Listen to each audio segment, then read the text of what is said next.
L'histoire en 3 actes est censée comporter 2 ou 3 temps forts, de n'importe quel type. Vous avez compris? Bien. Maintenant, essayez d'écrire un scénario avec ça. Nous simplifions cette théorie narrative. Mais en réalité, pas tant que ça. Il est évident qu'une approche aussi réductrice a encore moins de valeur pratique que celle d'Aristote. Mais il y a pire encore. Cette théorie tente à forger une vision mécanique de l'histoire. La division en actes provient des conventions du théâtre traditionnel, où l'on ferme le rideau pour signaler la fin d'un acte. Cette division en actes n'a pas lieu d'être dans les films, les romans, les nouvelles, ni même, nous semble-t-il, dans beaucoup de pièces contemporaines.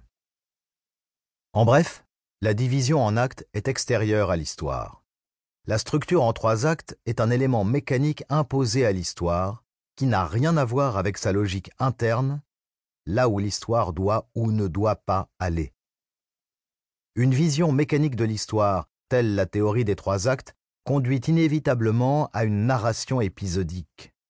Un récit épisodique est constitué d'une accumulation de parties comme des objets rangés dans des boîtes.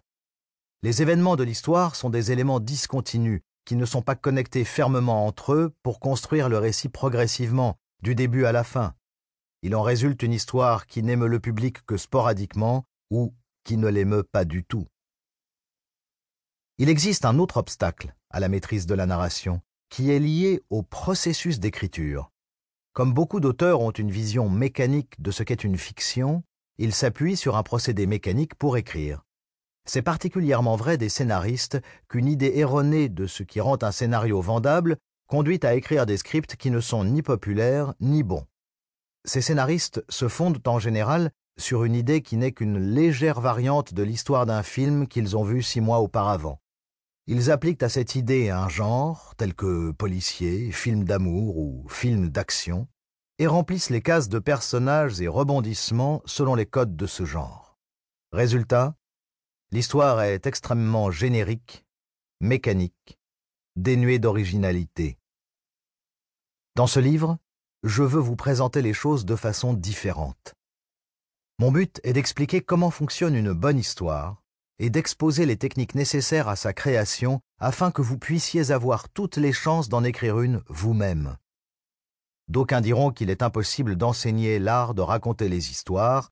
Je ne partage pas cet avis, mais je crois que, pour réussir, il faut penser l'histoire et la définir de façon nouvelle. En bref, je vais exposer une poétique pratique qui fonctionnera aussi bien pour l'écriture d'un scénario que pour celle d'un roman, d'une pièce, d'un feuilleton ou d'une nouvelle. Je vais montrer qu'une bonne histoire est une histoire organique, non pas une machine, mais un corps qui évolue. Traiter la narration comme une forme d'artisanat fondée sur des techniques précises qui vous aideront à réussir, quel que soit le médium ou le genre que vous aurez choisi. Travailler sur un processus d'écriture qui sera lui aussi organique, c'est-à-dire que nous développerons des personnages et une intrigue qui évolueront naturellement à partir de votre idée originale. Le principal défi auquel doit faire face l'auteur, c'est de surmonter la contradiction entre la première et la troisième de ces tâches. Vous construisez votre histoire à partir de centaines, voire de milliers d'éléments en utilisant un très large éventail de techniques. Mais malgré cela, l'histoire doit sembler organique au public, qui doit l'apercevoir comme une chose individuelle qui se développe et se construit en évoluant vers un climax.